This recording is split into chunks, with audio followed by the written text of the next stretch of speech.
बच्चियों को एम्पावर कर रहे हैं, उनको इंडिपेंडेंट बना रहे हैं, उनको स्ट्रांग बना रहे हैं, लेकिन जब तक हम अपने बेटों को इन औरतों के साथ रहना नहीं सिखाएंगे So true. तब तक चेंज कैसे आएगा?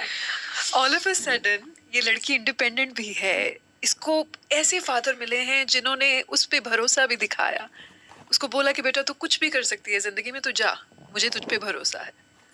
और वो कुछ भी कर सकती है, लेकिन फिर जब आसपास देखती है तो ऐसे लड़के और ऐसे आदमी हैं जिन्होंने शायद ऐसी एम्पावर्ड लड़की अपने घरों में कभी देखी ही नहीं, तो अब वो जीवन साथी के तौर पे कैसे एक दूसरे को एक्सेप्ट और करें? उसमें मैं कहती हूँ लड़कों की भी गलती नहीं है, क्योंकि उनके पेरेंट्स उनको ये चीज सिखा ही नहीं रहे कि नहीं, आज आप जिनसे शादी करेंगे तो आप दोनों इंडिविजुअल्स हो, अलग अलग, आप दोनों की अपनी अपनी लाइफ है, आप एक तरफ एक साथ बढ़ोगे, पर आप दोनों एक ही नहीं हो, आपकी अलग पर्सनालिटी है, आपका अपना बिहेवियर है, आपके अपने माइंडसेट्स है, एंड दोनों एक साथ ग्रो करो। That's what marriage is. Marriage is not about कि एक बढ़ रहा है दूसरा सिर्फ सपोर्ट कर रहा है, और उसमें कोई भी जेंडर हो सकता है। कई जेंडर में आप देखो सिर्फ हस्बैंड्स नहीं दिखाया, उसको बोला कि बेटा तू कुछ भी कर सकती है जिंदगी में, तू जा, मुझे तुझ पे भरोसा है। और वो कुछ भी कर सकती है, लेकिन फिर जब आसपास देखती है तो ऐसे लड़के और ऐसे आदमी हैं जिन्होंने शायद ऐसी एम्पावर्ड लड़की अपने घरों में कभी देखी ही नहीं, तो अब वो जीवन साथी के तौर पे कैसे एक दूसरे को एक्सेप्ट और करें? उसमें मैं कहती हूँ लड़कों की भी गलती नहीं है, क्योंकि उनके पेरेंट्स उनको ये चीज सिखा ही नहीं रहे कि नहीं, आज आप जिनसे शादी करेंगे तो आप दोनों इंडिविजुअल्स हो, अलग अलग, आप दोनों की अपनी अपनी लाइफ है, आप एक तरफ एक साथ बढ़ोगे, पर आप दोनों एक ही नहीं हो, आपकी अलग पर्सनालिटी है, आपका अपना बिहेवियर है, आपके अपने माइंडसेट्स है, एंड दोनों एक साथ ग्रो करो। That's what marriage is. Marriage is not about कि एक बढ़ रहा है दूसरा सिर्फ सपोर्ट कर रहा है, और उसमें कोई भी जेंडर हो सकता है। कई जेंडर में आप देखो सिर्फ हस्बैंड सपोर्ट कर रहे हैं, सिर्फ वाइफ आगे बढ़ रही है, सिर्फ हस्बैंड आगे बढ़ रहे हैं, सिर्फ वाइफ सपोर्ट कर रही है ना। आई वुड से कि आपका रिलेशनशिप ऐसा हो जहाँ दोनों आगे बढ़ो। और मैं आपको मॉनेटरी बेसिस पे नहीं कह रही हूँ कि इट्स नॉट नेसेसरी कि एक कमाए और एक घर चलाए, आप या दोनों कमाए और कोई घर दे। आप डिसाइड करो कौन घर चलाएगा, कौन घर संभालेगा, या दोनों घर संभालेंगे, या दोनों बाहर काम करेंगे। It's your marriage. Nobody else has the right to make decisions for you guys. You have to do that. दोनों को इस चीज की हैबिट होनी चाहिए कि एक एम्पावर्ड इंसान कैसा होता है। I am not talking about a guy और अ गर्ल, क्योंकि हम जिस दिन ये जेंडर खत्म करेंगे ना, शायद उसी दिन आगे बढ़ेंगे। क्योंकि जब हम लड़कियों के बारे में बात करते हैं तब लड़के कहे हमारी प्रॉब्लम्स कम नहीं। आई अंडरस्टैंड दैट, और हम ये चीज रियलाइज करते हैं क्योंकि कई घरों में मैंने देखा है कि लड़की एजुकेटेड होने के बाद भी या जॉब करने के बाद भी वो घर पे कंट्रीब्यूट नहीं कर रही है। क्यों? भाई है, भाई संभाल रहा है, मेरी शादी हो चुकी है, अब मेरा मनी यहाँ जाएगा मेरे घर में, क्योंकि मेरा हस्बैंड है, मेरे बच्चे हैं। एग्जैक्टली भाई के भी है, उसकी भी वाइफ है, उसके भी बच्चे हैं, पर वो अपना परिवार भी देख रहा है और वो अपने माँ बाप को भी देख रहा है।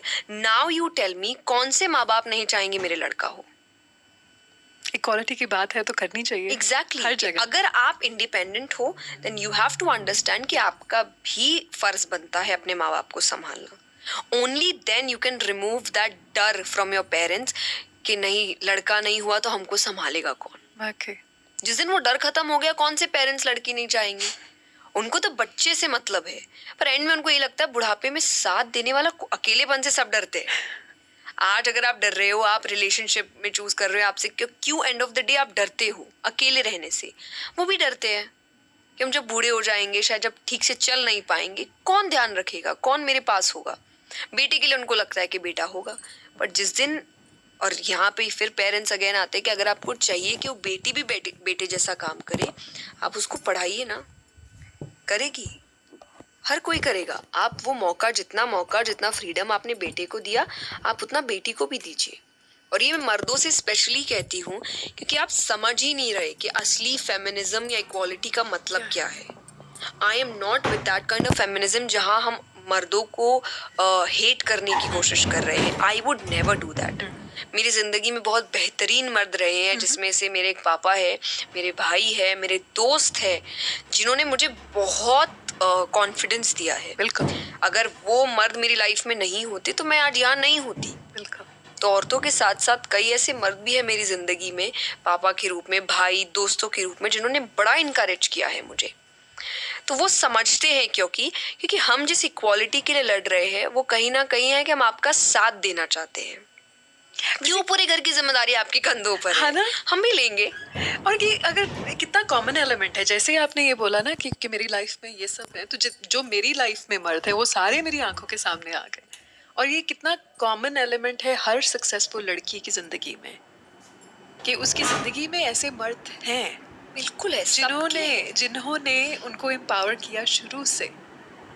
लेकिन वही है कि अब वो लड़की घर पे एम्पावर हो चुकी है, अब वो बाहर निकलती है, काम की जगह पे जाती है, और ऑल ऑफ अ सडन काम की जगह पे पेट्रियार्की देख रही है। और ऐसे एक्सपीरियंसेस मीडिया में होने की वजह से मुझे बहुत फेस करने पड़े हैं। तो ये इट सीप्स इनटू काम की जगहों पे भी, and I see that all the time. गलती हमारी है कि हम वो लोग सारा एक्सेप्ट कर रहे हैं, और नहीं करना चाहिए था जब हुआ। अब मैं सोच सकती हूँ इसके बारे में, और शायद मैं अपनी बेटी को कभी ये नहीं करने दूंगी, बट या इट्स इंटरेस्टिंग। पर I think acceptance specially for girls कि इट विल टेक टाइम। या टू बी वेरी ऑनेस्ट, जब आप ये सोच के चलते हो ना, आप जल्दी हार नहीं मानोगे।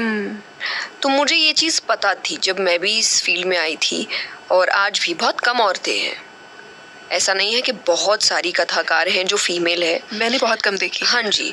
तो मुझे पता था कि इट विल टेक टाइम। मुझे पता था कि I will face some kind of obstacles, जहाँ मेन रीजन होगा that I am a girl. अच्छा। नॉट बिकॉज कि आपको कुछ अपनी गलती करी है, वो तो होंगे, वो तो दोनों के साथ होते हैं। क्या मर्द भी कोई गलती करे तो एक सीन क्रिएट होता है, अगर औरत भी करे तो सीन क्रिएट होता है, but you will face some kind of obstacles only because you're a girl. Really? And I knew that. I was like, okay, I know that. Change अभी हुआ नहीं है, तो काफी सुनने को मिला, होना बाकी है शुरू में। हाँ, मुझे I would say कम मिला, मेरे पेरेंट्स को ज़्यादा मिला, because I started at a very young age. Right. तो वो मुझ तक कभी पहुँचने ही नहीं देते थे ये चीज़ें।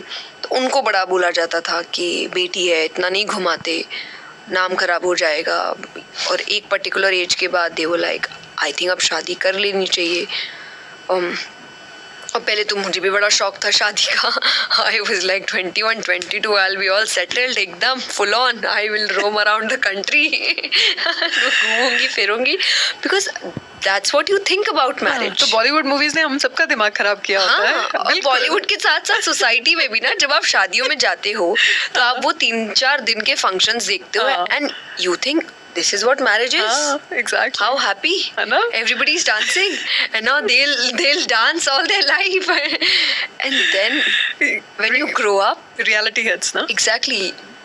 You see everybody and you're like, no, कौन बोल रहा था कि बॉलीवुड फिल्में देख देख के हमारा इतना दिमाग खराब हो चुका है कि हमें लगता है कि शाहरुख खान आएगा, इतना रोमांस होगा जिंदगी में, ऐसे गाने गाए जाएंगे, लेकिन कोई भी दी एंड के बाद की स्टोरी क्यों नहीं बनाता? नहीं, अगर बनाए भी तो वो इतना आई थिंक इतना हैप्पी बनाएंगे ना कि आपको तभी लगेगा कि marriage is like that. Right. But I don't think movies कहीं से भी आपके रियल लाइफ में रिलेटेबिलिटी रखती है। Absolutely. That's only for entertainment. And I always say that please watch movies or serials just for entertainment. Yeah. बहुत कम ऐसी चीजें होती है जो आपको कुछ बहुत सिखाती है। Yeah. Otherwise, but वो इंडस्ट्री